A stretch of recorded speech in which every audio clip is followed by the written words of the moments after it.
ডাবের জল কিন্তু আমরা এমনি খেয়ে থাকি, চিংড়ি মাছ আর ডাবের কম্বিনেশনে একটা রেসিপি তৈরি করলে কেমন হয় বলুন তো। জয়িতার রান্নাঘরে এখন তৈরি হতে চলেছে ডাব চিংড়ি। আমার সাথে উপস্থিত আছেন শেফ অসীম দত্ত। নমস্কার অসীম দা। নমস্কার। এই ডাব চিংড়ি তৈরি করতে আমাদের কি কি উপকরণ লাগছে? আমরা ডাবটাকে আগে কেটে রেডি করে নিয়েছি, জলটাকে আলাদা করে রেখেছি, একটু চিনি, coconut milk, green chilli paste, সর্ষে যেটা মাস্টার্ড বলি, মাস্টার্ড পেস্ট, নুন আর হলুদ। আচ্ছা, সর্ষে বাটাতে কি লঙ্কা দিয়ে বাটা আছে? সর্ষে বাটাটা না, সেপারেট, শুধু সর্ষে বাটা আছে, আর এটা লেবুর রস, পাতিলেবুর রস রয়েছে। ঠিক আছে। আর এটা একটু গার্নিশের জন্য আইস রাখা ওয়াটার আছে। রেখেছি, ঠিক আছে। এবার আমরা আগে এটাকে লেবুর রস দিয়ে ভালো করে ম্যারিনেশন করে নেব। এখানে চিংড়ি মাছের মাথাটা আলাদা করা রয়েছে। চিংড়ি মাছটা ছুলে মাথাটাকে আলাদা করে আবার সাইডগুলো একটুখানি করে কেটে নিয়েছি, কেটে পরিষ্কার করে নিয়েছি চিংড়ি মাছটা, সেটাই করে নিতে হবে। পরিষ্কার না করে চিংড়ি মাছ তো কখনো রান্না করা যায় না। আমরা ভালো করে মেখে নিচ্ছি নুন, হলুদ আর পাতিলেবুর রস। হ্যাঁ,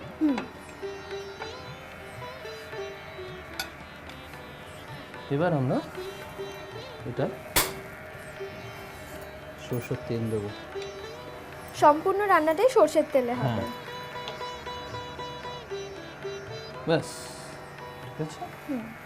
একটা বাটি দাও বা বোল, কিছু নিয়ে এসো, তো মিক্সচারটা আমরা বানিয়ে নিই। এর মধ্যে যতক্ষণে তেলটা গরম হচ্ছে ততক্ষণে আমরা মিক্সচারটা বানিয়ে নিচ্ছি। এটা সর্ষে বাটা,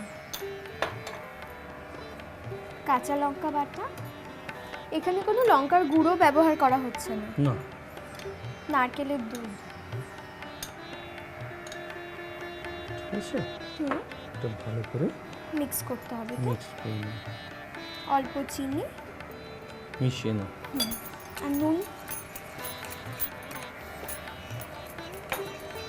এই মিক্সে হালকা একটু নুন দেবো, পরে দেখে নেবো নুনটা লাগবে কিনা।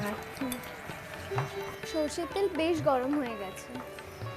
গরম হলে আমরা আগে প্রনগুলো ছাড়ছি, চিংড়ি মাছগুলো ভাজার জন্য আমরা দিয়ে দিলাম।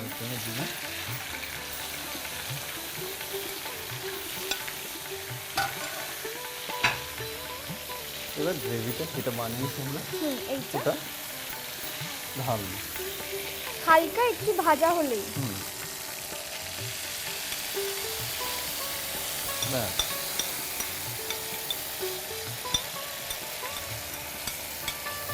ঠিক আছে।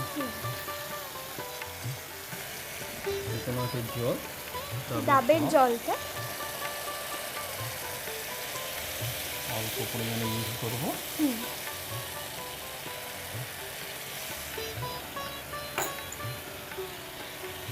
ডাব যত কচি হবে রান্নাটাও কিন্তু ততটাই টেস্টি হবে, কারণ ডাবের জলের ফ্লেভারটাও খুব ভালো পাওয়া যাবে।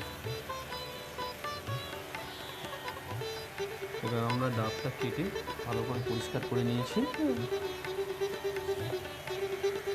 হালকা ওটা একটুখানি দিয়ে গরম ওভেনে দেওয়া হয়, খুব ভালো হয়, কালারটা চলে আসে।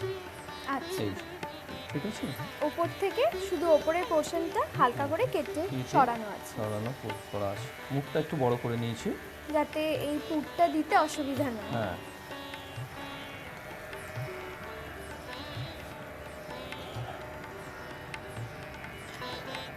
আস্তে আস্তে সম্পূর্ণ গ্রেভিটাই এর ভেতরে দিয়ে দেওয়া হবে, ঠিক আছে। এবার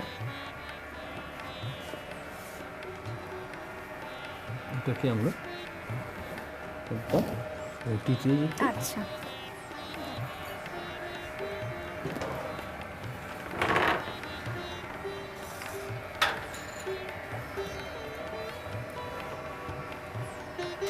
টিভি অন করে দিয়েছি।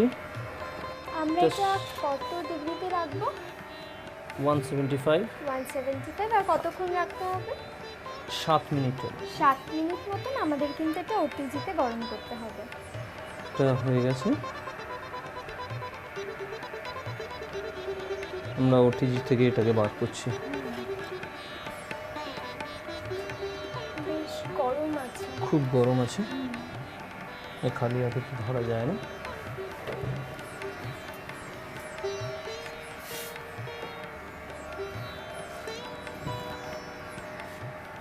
এবার শুধু আমরা গার্নিশিং garnish করার করব। জন্য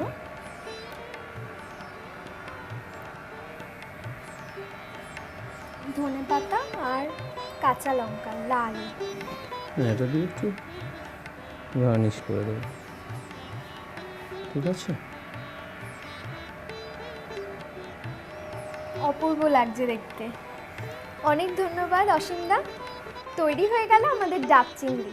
এবার আপনিও স্পেশাল অকেশন দেখে আপনার প্রিয়জনকে একদম চমকে দিন। আর নানা ধরনের রেসিপি শিখতে অবশ্যই নজর রাখুন আমাদের ওয়েবসাইটে।